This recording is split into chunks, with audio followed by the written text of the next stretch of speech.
Okay, here we go. This is my first time doing a broadcast, so bear with me. Hopefully everything goes the way I want it to. Welcome to the First Tee. You are now employees of the First Tee, and I'm going to take you through the training we did on September 8th a little bit faster. And if you have any questions, I encourage you to write them down and then email me afterwards, and I will get back to you with the answers. So if you haven't done so already, please get out a pad of paper and a pencil so you can take some notes and write down your questions. My name's Gina. I am the Director of School Programs with the First Tee. I've been emailing you about joining our team and sending you new hire paperwork, which we will also go over here in a little bit. All right, so on Saturday we did introductions. We're not going to do that today.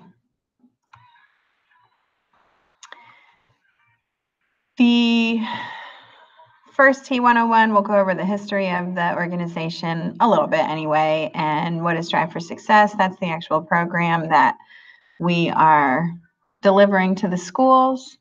We'll go over some logistics, your job responsibilities, some of the lesson plans and how to deliver them.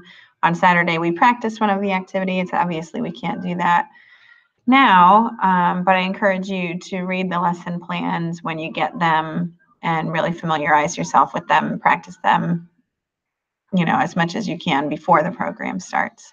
And ask the other teachers at your school about them if you have any questions too. There's at least one member of the staff at your school who has delivered the program once before. Some policies and procedures and your current registrations and schedules and whatnot, and some new stuff to look forward to this year, which for all of you, everything is new. Okay.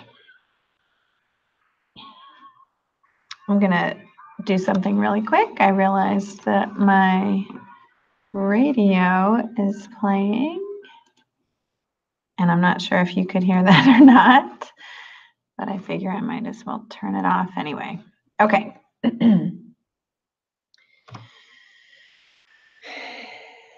I'll give you a little background about myself real quick, just so you understand. So again, my name is Gina. Before I started working in this job, I was the PE teacher at Fox Road Magnet Elementary School. And we had the First Tee at our school, and I was one of the first teachers to deliver it in the in-school curriculum and also offer an after-school program. And this past December, they posted the job listing because the program had grown so rapidly and they needed someone whose job would be to just deliver or work on this program. And so I applied and got the job, and then I started working at the end of the school year. So the last day was June 13th, and I started with the First Tee full-time on June 18th. And throughout the summer, I've been working to build the program that you will all be delivering. I will send you the link to this video. I'm not going to play it right now. I don't even know if that would work, but I'll send you the link to that if you would please view it. It's just about 3 minutes long. The First Tee 101, you can read our mission there. It is slightly changing. Our national headquarters changed hands recently, some personnel changes. But basically, we are here to help youth.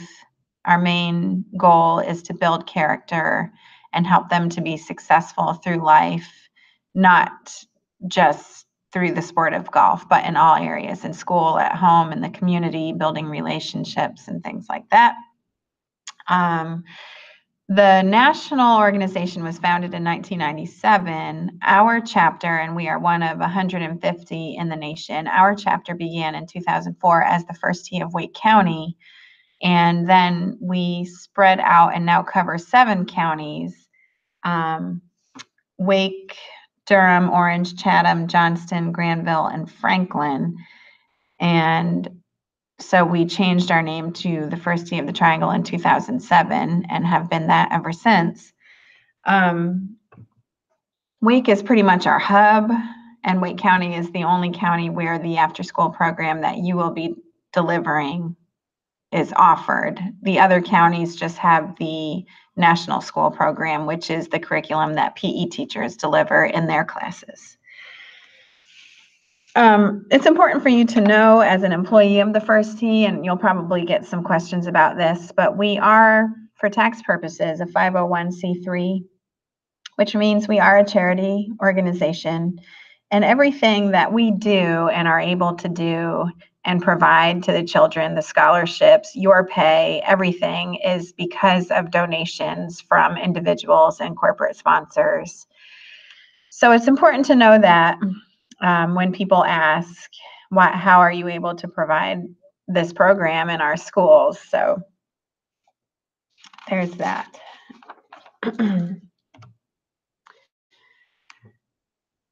This just gives you some information about how the program has grown over the last few years. Our total participants last calendar year was up to 1,218. The traditional participants, so that is who is in the programs at the golf courses, and that's at 809. Keeping Kids on Course is like a community outreach program that we do. That's like working with Boys and Girls Club, YMCA, schools and communities, and that has gone up a lot. And that's actually kind of how Drive4Success got started. We wanted to be able to offer the program to kids who couldn't get to golf courses, but working with these different organizations didn't give us the consistency and therefore the impact that we were looking for. So we decided to partner with schools, and we started with the 12 ESM schools, which you work at, knowing that they were generally speaking a more diverse population and lower income, which is who we tried to help the most anyway. So it was a perfect partnership, really, especially considering that both teachers or schools and our organization work to help youth throughout their lifetime and educate them and give them the skills that they need. So that's how that came about. You'll see non-Caucasian, that's about half of our participant population. Females, we'd like to get that number higher. We're 37% right now. We want lots more girls to join up, and you can think about that when you are recruiting participants for your program. Scholarships, this is important to know. Like I was saying, everything is because of donations, but 53% of our participants are able to participate because we give them scholarships. We provide financial aid so that they can take part in the population or in our program. So if you think about it, that's a lot of kids who otherwise would not have been able to take part in our program. So it's important to know.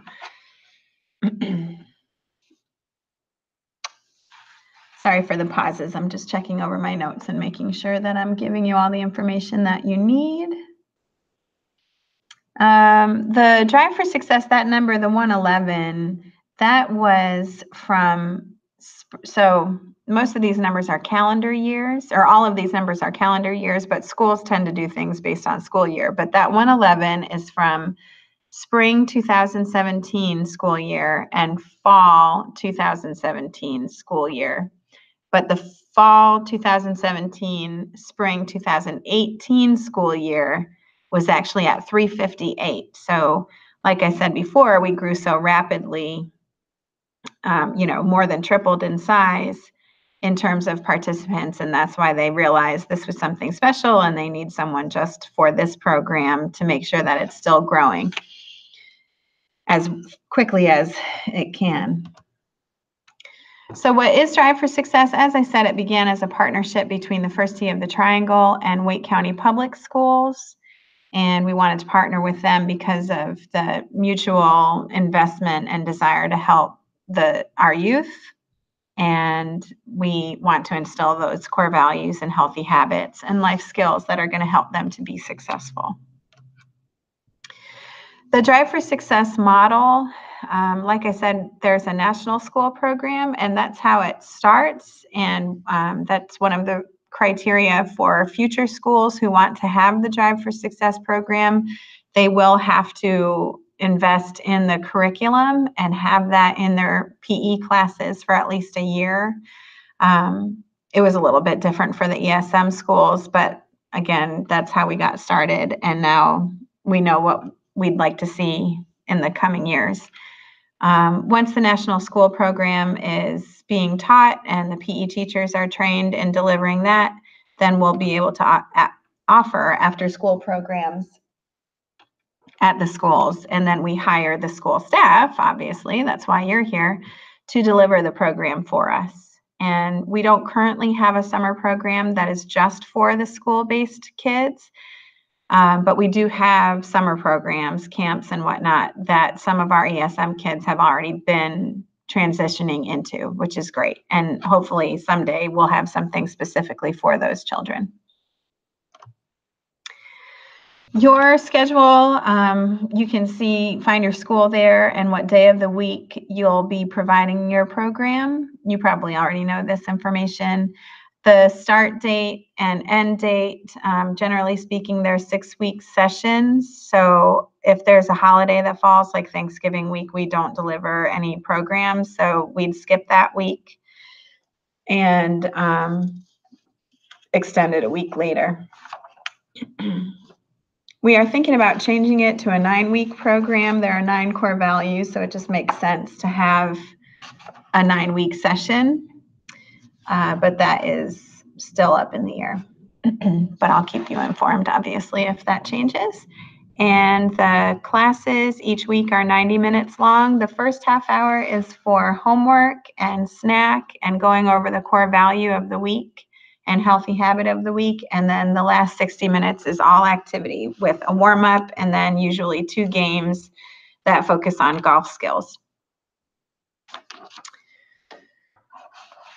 The programs at your school, we take up to 20 students. If there are 4 teachers, that we require a ratio of 1 adult for every 5 students. So with a maximum of 20 kids, we have 4 adults. The students receive t-shirts and cinch bags, and then the yardage books, which are little workbooks that teach about the core values and healthy habits and golf skills. Excuse me. And I think that's about it for that screen. Logistics. So registration is a process. The parents have to register their children online. There are directions online for Spanish-speaking parents. So you can let them know there is a link they can click to find the directions in Spanish. And those directions are provided slide by slide for the registration process. We pass out flyers. Some schools post the PDF of the flyer on Dojo in case the paper copy gets lost on the way home. And the flyers do mention something about the scholarships. In order to get financial aid, the parents have to begin the registration process online.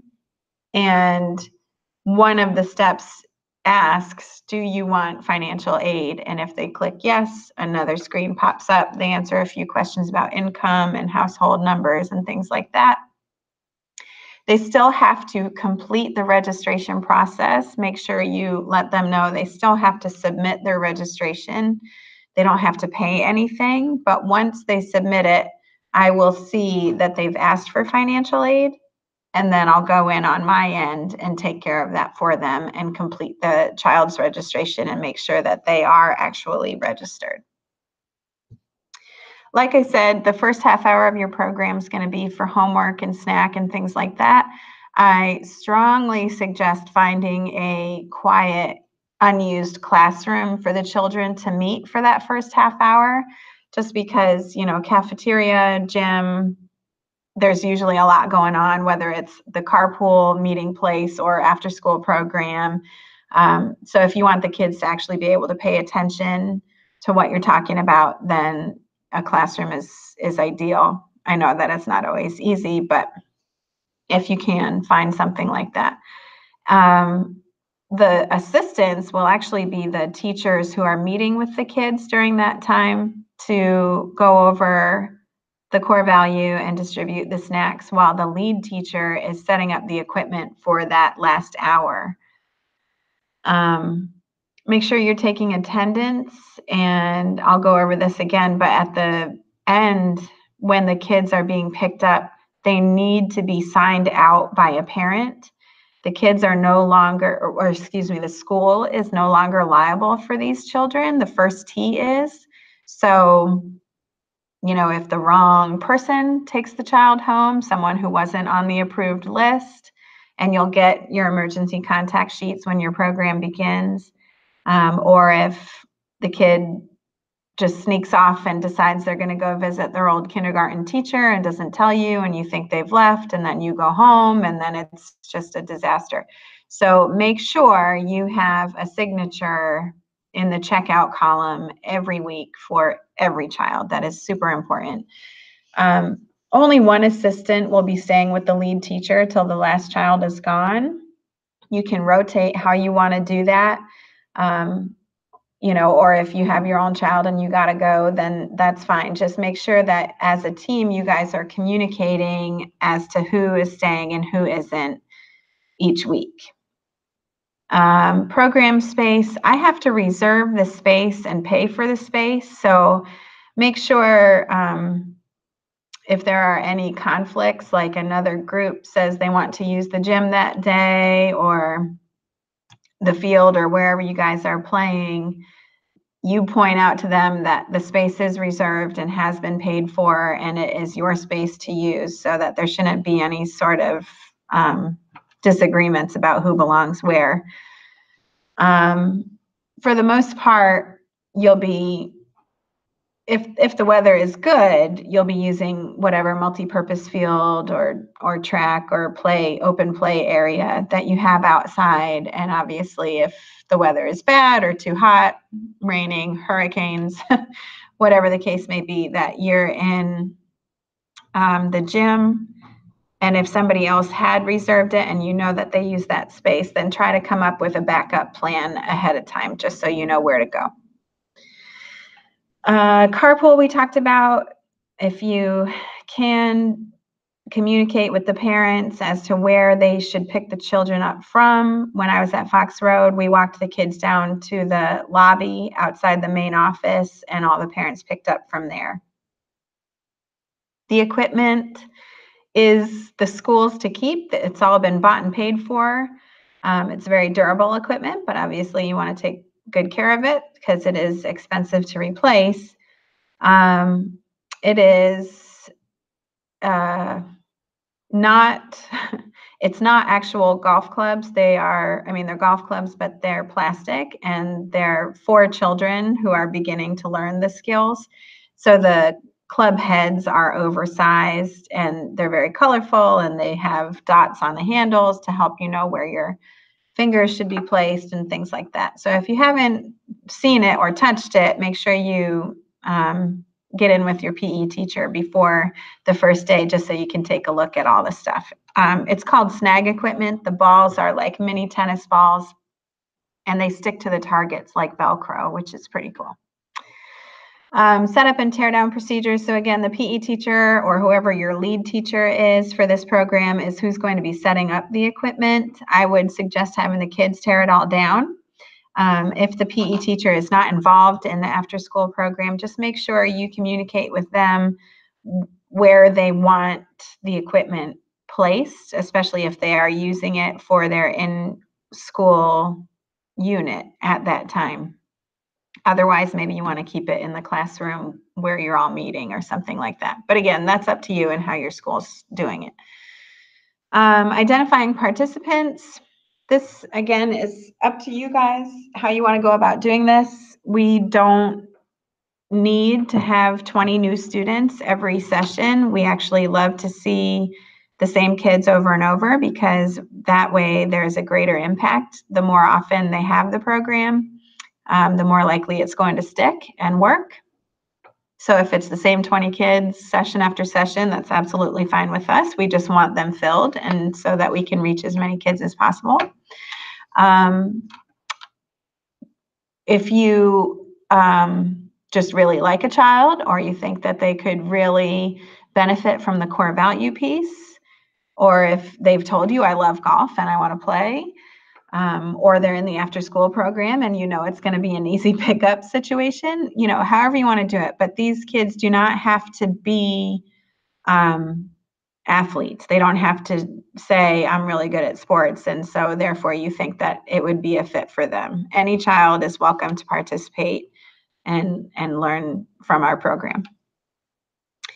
The curriculum, so I created 6 new lesson plans for the first session, and I am going to create 6 additional lessons for your second session for the returning students, just so that they don't get the same thing over and over again. The idea for this, well, obviously, so they don't get bored, but that if they do want to transition to a golf course-based program, they are ready and basically certified to move up to the next level by the time they get to the golf course. So you are essentially teaching the player level of our programs. And so when they complete at least 2 sessions, they'll have the skills and background knowledge they need in order to be successful at the par level, which is the second level at our golf course facilities. I'll probably go into that a little bit more later. Makeup days for snow and hurricanes. If your program falls on a day where the weather, the schools close early, then we will add on a week at the end. So it'll be the same day. If your program's on a Thursday, we'll make up a Thursday during that, what would be the 7th week of your program. There aren't any refunds or anything like that, and most of the kids are in for free anyway. So that should help with some of those questions. All right. Most of you watching this will be assistants.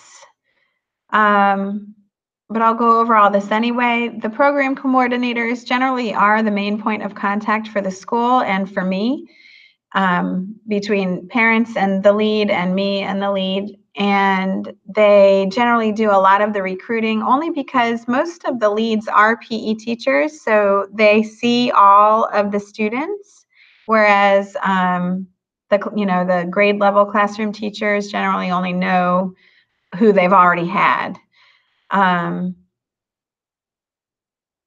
They, again, do the setup when the bell rings. They maintain attendance records, although honestly, that should be moved over to the assistant column because the assistants will be the ones taking attendance in the first place. The after-school program coordinator is just who keeps everything together in one place. They're the one holding the stuff. Plus, they're the one doing the checkout at the end. They're always staying till the last child leaves. So just make sure that that is being passed back and forth. They will modify the lesson plans as necessary, but again, that's something that assistants should be able to do too. If you're familiar with the lessons and aware of what the kids are doing and you see that something needs to change, then by all means speak up and modify those lessons to make sure that all the kids are successful. And again, they stay until the last student leaves. Assistants, so at least one person, at least one of you needs to be in that meeting place when the first bell rings and all the kids start showing up. Now, if the other assistants can't get there, until the 15 minutes have passed, that's okay because not all the kids are going to show up right in the first minute anyway. But as long as all 3 of you are there before you move to meet the PE teacher or the lead teacher for that hour of activity, then that's okay.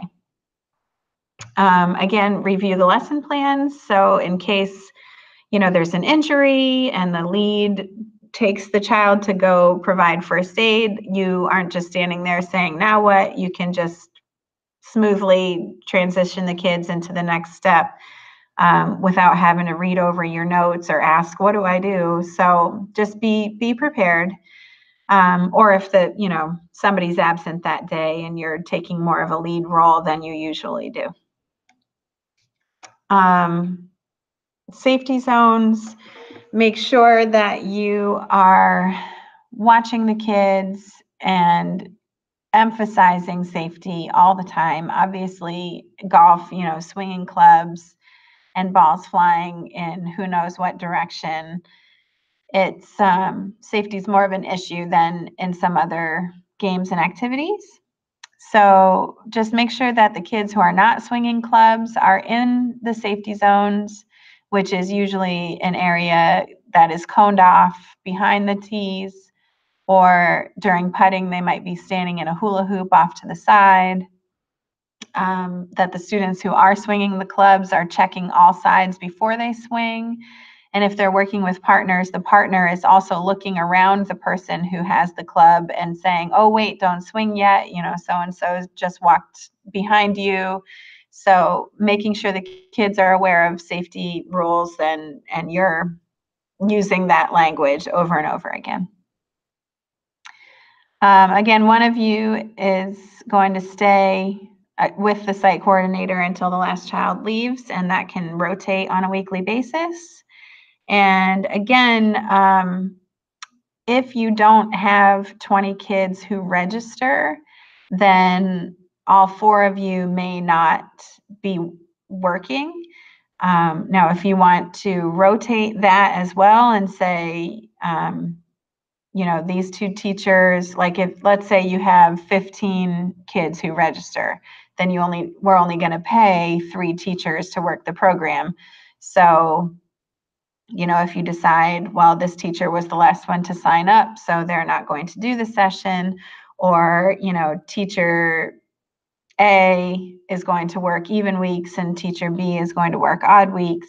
Again, that's up to you guys how you want to do it. Just understand that if you don't recruit and get at least 20 kids registered, then not all 4 of you will be working and getting paid week to week.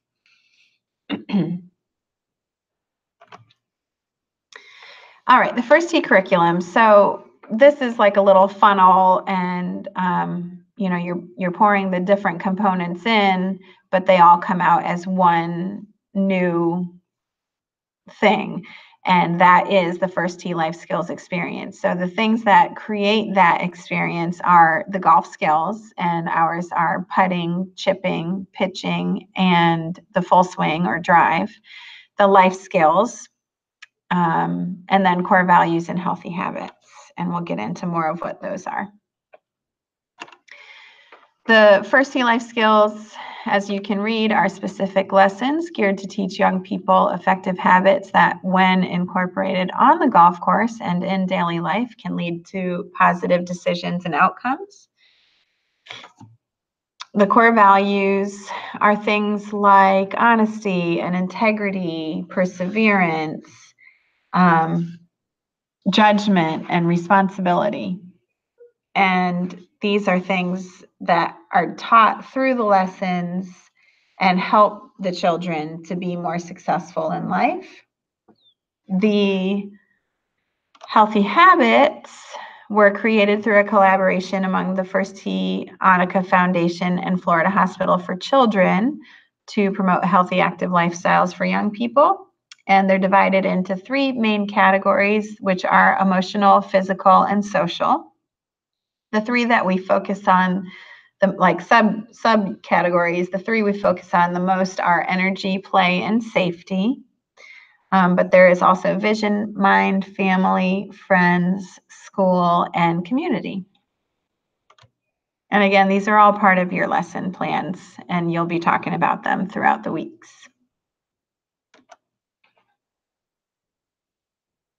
There are the 9 core values right there.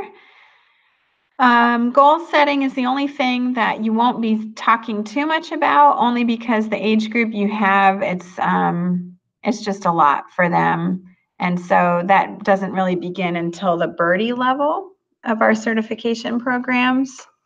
You will be talking about interpersonal skills, like courtesy and respect, meeting and greeting, listening and responding. Self-management skills would be like stop, think, anticipate, respond, relax, replay, ready, redo. And then your resiliency skills would be like perseverance, um, just hanging in there and getting over your obstacles. And I think that's good for that page. Player for Life. So this shows you the levels. So I said that you were teaching the first level, but really we do have a program called Little Linksters for 5 and 6-year-olds, but it's much shorter than like time-wise for each class than the other ones. Player is probably our most popular level. And then they tend to decrease in numbers because the older you get, the more opportunities there are, and kids want to try lots of different things, and then they start to choose which ones they really want to stick with.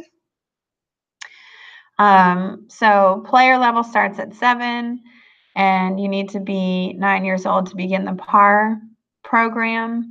So again, if kids are going to transition from the school-based programs to the PAR level at the golf course-based programs, they'll need to have completed at least 2 full sessions at the school, and they need to be endorsed by you.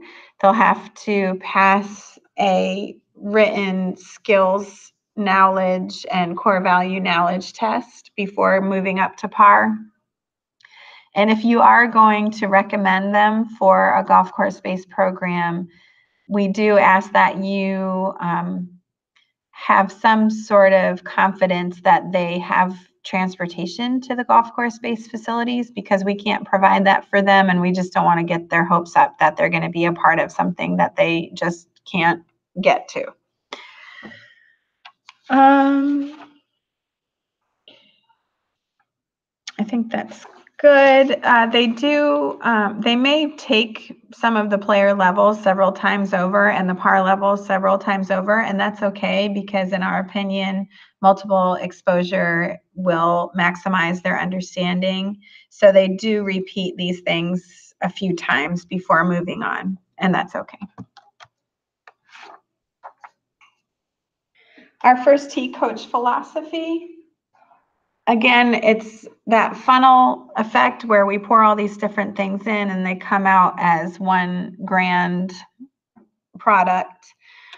But we do these things through what we call seamless delivery. And so rather than teaching the life skills as a separate concept and then teaching the golf skills separately, we teach them all throughout the same lesson. So for example, if we were teaching putting and our core value for the day was honesty, we might give them a scorecard and tell them that they have to go through a putt-putt course and write down their scores and then come back and report their scores back to us.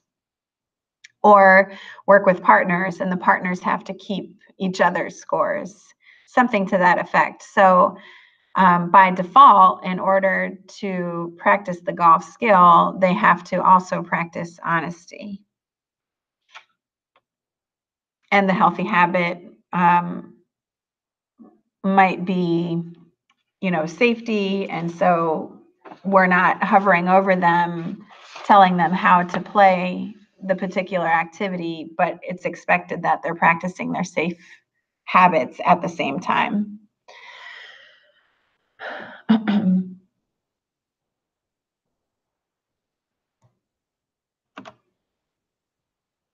Okay. More on the philosophy. So these are our 4 building blocks. You guys will be teaching the activity-based and mastery-driven the most at the player level. The top 2 are covered more at the par, birdie, and eagle levels. So activity-based is fun and seamless, and mastery-driven is differentiating the activity for the different levels of children in the group so that everyone can play together. And as teachers, you know all about differentiation. You've got 20 kids, all different styles of learning and levels of understanding and abilities, but you want them to all play the same game or all do the same activity. So how do you modify it so that everyone can be successful? And that's basically what we're doing just through our golf-based activities.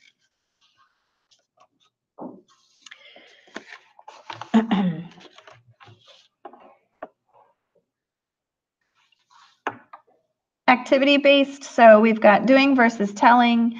I'm doing a lot of telling right now. If you were, here at training, I just stood and talked to the group a lot, which isn't fun, but for something like this, that's just how we're doing it. But when it comes to the golf-based activities, we really like to give the kids the opportunity to explore and learn without feeling what's the word I'm looking for? Like everyone is staring at them, one person has to get up in front of the group and display the skills and do it exactly the way that the coach is telling them to do it. Everybody's moving at the same time and working and practicing the way that they feel most comfortable, as long as it's safe anyway. So we teach more through the Socratic method. We ask a lot of questions like, I noticed your ball keeps going to the left. Why do you think it's going to the left? And, maybe because I'm hitting it this way or that way. And then ask, well, what do you think would happen if you did the opposite, or if you changed it this way? Or how do you think you can get it to go more to the right next time? Instead of just saying, your club face is tilted the wrong direction. You're not hitting with a square face. So I'm going to change your hands and I'm going to turn it like this. And you have to do it like this every time.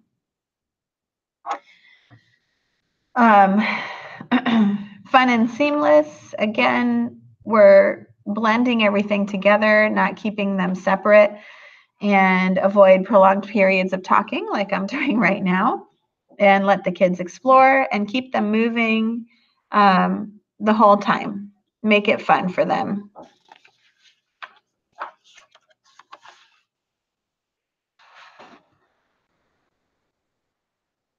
And the mastery-driven piece, like I was saying, differentiating these lessons a bit for the kids. So attention versus intention, each lesson has a purpose and it's important to stick to it.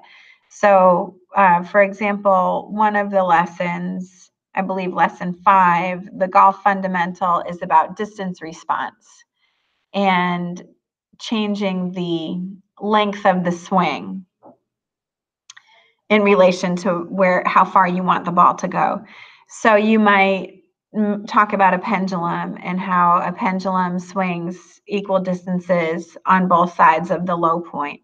And when you are putting, that swing on both sides is going to be short. And as you increase the length all the way up to a full swing, the ball is going to be traveling farther and faster. And that's why we use different swings for different types of strokes, depending on where we are on the course.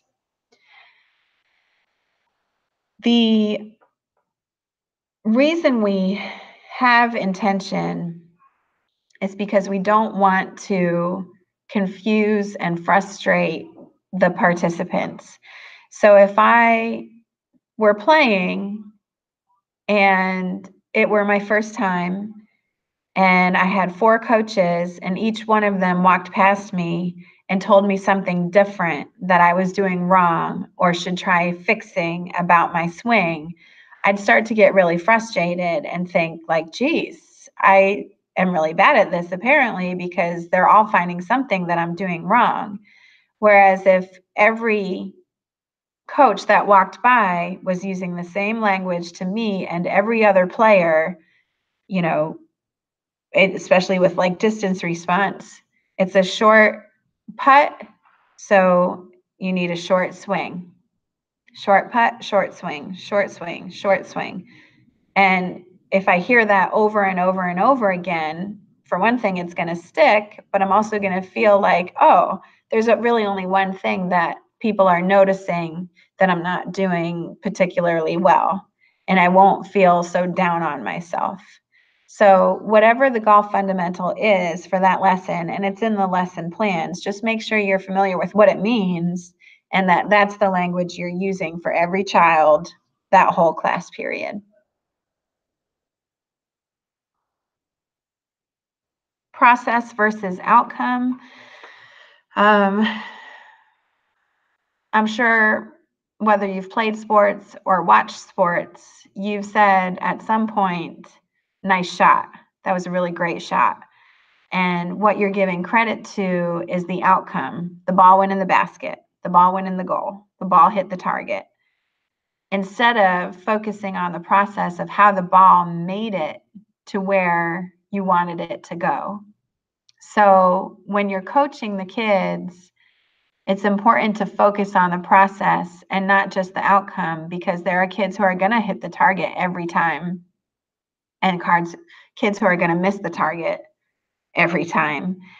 But you don't want the kids who are missing to think they're no good just because they're not hitting the target. So it's important to focus on the details, the things that they are doing well, and then those golf fundamentals in order to help them to feel successful and hit the target. And again, if you have any questions or I'm not explaining this well, if I'm not using good examples, please write it down and send me a question. And if it's something that I just need to call and explain better over the phone, then I'll do that for you. But I really want you guys to understand this by the time we're done here. After this is when we did our activity, so we'll skip over that. But again, if you can get your hands on some of the equipment and play around with it a little bit, just so you're not, fish out of water come the first day of your program, that would be really helpful. We went over the lesson a little bit, did a good, better, how in the first tee. Good is 3 things that you liked about it, 1 thing you thought could be better, and 1 way to make it better.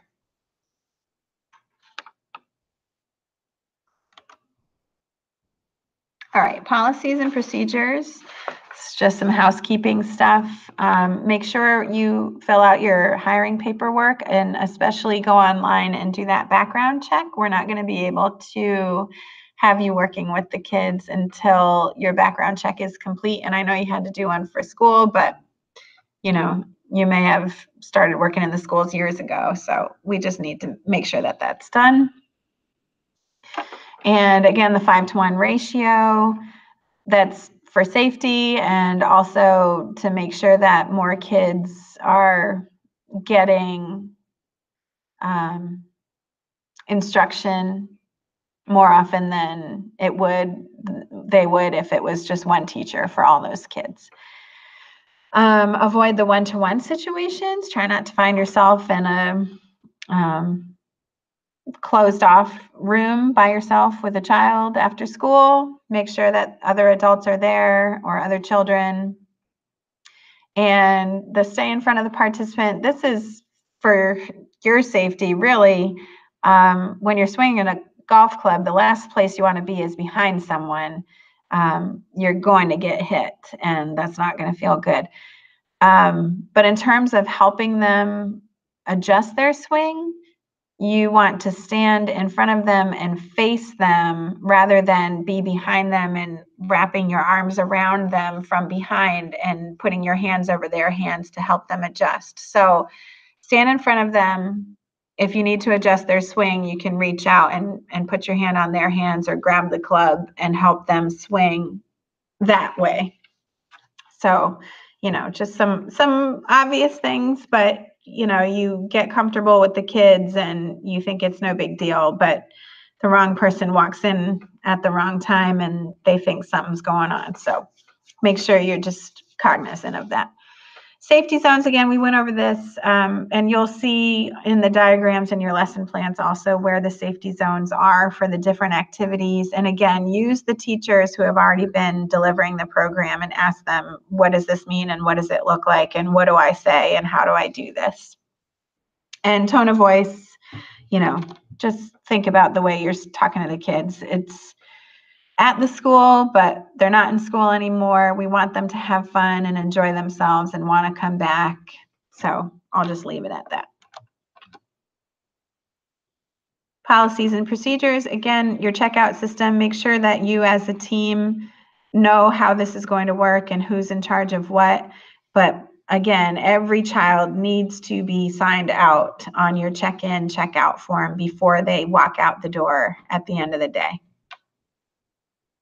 If you have after school care programs at your school and you want, one of the assistants, their job is before they leave is to round up all the after school care kids and drop them off with whoever's in charge of that program. And then you go home, that's fine. Whatever you want to do. Just make sure you guys know as a team who's doing what. So your paperwork, I need a photocopy of either your passport and,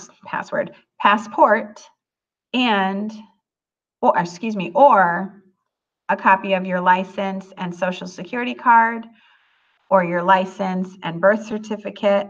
Those are the most common ones. And they need to be valid, not expired. Make sure I can read like if it's your license, I can read all of the numbers in your license number. Your W-4 form, I need just the first page. I don't need the worksheets that go along with it for how you figured out whatever number it is you put on the first page, but I just need the first page. Your I-9, I need you to fill out and sign page 1. I will fill out page 2, but I still need you to turn that page 2 in. Again, your background check you do online, and we'll get an email confirmation when that's gone through. What else is there? Your NC Easy form, I'm going to need that filled out. And your direct deposit form. So whether you attach a voided check or not, that's up to you, but we need your checking account number and we need the routing number for your bank in order to pay you. And T-Sheets is the program that we use to track your hours, and you track your own hours. You clock in and clock out, and there is an app in the Apple Store that you can download, and I think for Androids as well. So if you download that app or you go to the website, but it's just easier on your phones, you clock in when you start, clock out when you leave, and I will approve your time. You'll get paid on the 15th of the month and the last day of the month. And if the last day of the month or the 15th falls on a weekend, you'll get it the Friday before the weekend. The pay periods are the 9th to the 23rd, and that's what you get paid on the last of the month, and the 24th to the 8th, and that's what you'll get paid on the 15th. So I approve your time on the 9th and the 24th of each month, and I'll go through and see what you've logged for time.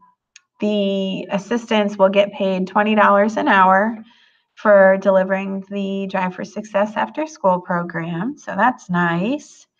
And I think that's pretty much it. Your donor, when you log your time, you do have to select a donor, and make sure you use after school programs for that. I think that covers that. Transitioning students. So again, we have golf course-based programs that we would love to get the school students out to if they have the transportation to get there. We do have a goal for the schools this year to transition at least 3 students from your school and get them to actually register and show up to golf course-based programs. So keep that in mind as the year goes on. And we are going to try to have a school of the year party. And so the criteria will be things like transitioning those 3 kids, reaching your full capacity for students for each of your sessions. There's a questionnaire that the students are being asked to fill out during each session, a pre-test and then a post-test, so that we can track how well they're growing in the program and what we can do to make it better. And then we also use that data to show our donors so that they know the program is working and they continue to give to our program. So things like that. And then the School of the Year will be announced in the spring, and we'll take them out for a nice dinner at the restaurant of your choice as a team. We're also going to offer a Staff Appreciation Day in the spring, and it's going to be 9 holes of golf at a local golf course and have breakfast and lunch and some beverages. And we'll have a pro in each group on the course so that you can get some tips on your own game. The other events coming up are Champions Challenge that's set for March 28th. And we only have the money to pay for 1 chaperone. And usually it's a lead teacher, but it doesn't have to be. And so if you want to go, just talk that over among your team and decide who is going to be the representative from your school. And if it's too hard to decide, then, again, we can only pay for 1, but we're happy to have more than 1 of you, but you'd probably have to use leave time in order to come. We're also going to have some Saturday-based programs for the school kids.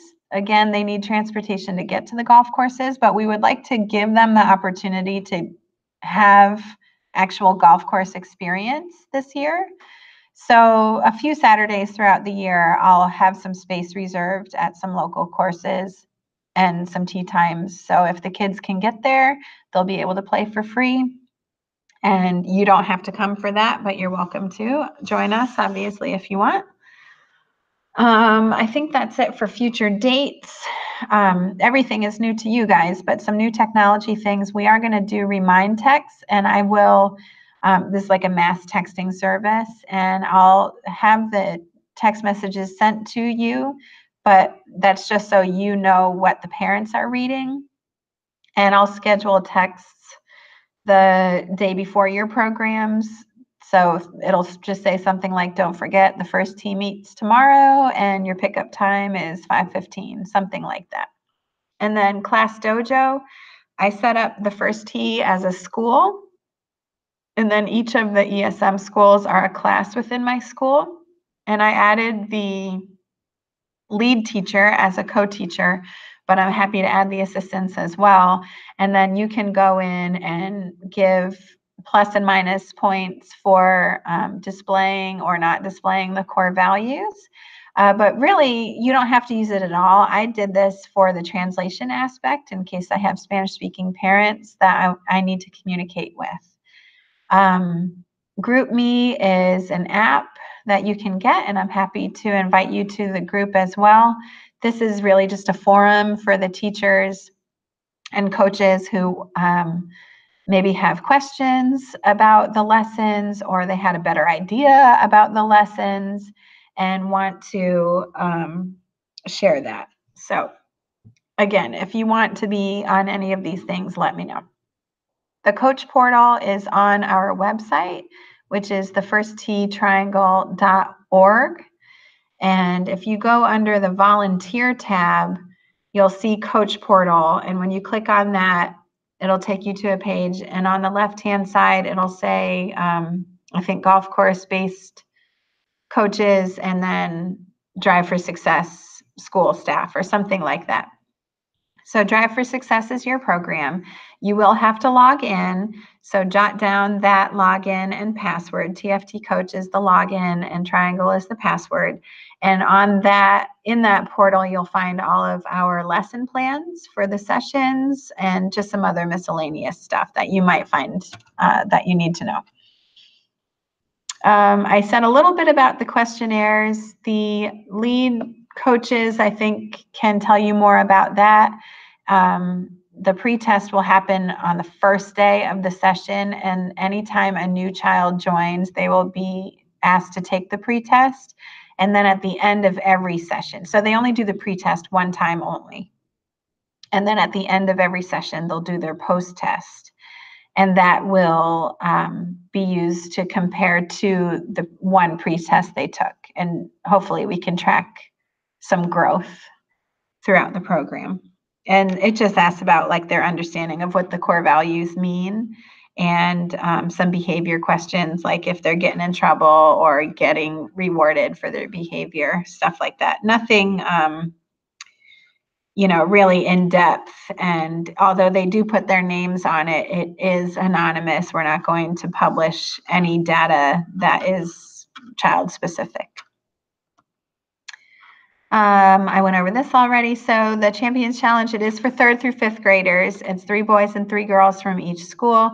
And these kids don't have to be part of the after school program, because not everyone is able to do the after school program, but they might still have a strong interest in what the First Tee is doing, or maybe they showed a lot of promise in the PE curriculum. So this could be any child in 3rd to 5th grade, but there are 3 boys and 3 girls from each school. So keep that in mind too as that comes up, if you have anyone you want to nominate for this. All right, good, better, how. Hopefully you've got at least 3 things that you've enjoyed about this training. If there is anything that you think could be done better, please write it down and email it to me. Again, this is the first time I've ever done an online broadcast, so hopefully it's actually been recording me this whole time, and you've been able to hear it and understand it. So again, email me with your questions.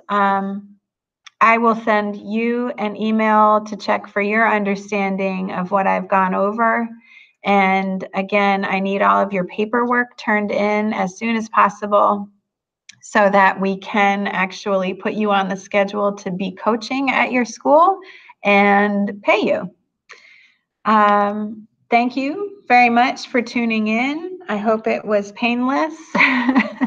And thanks again for joining our team. I really appreciate it. We all appreciate it.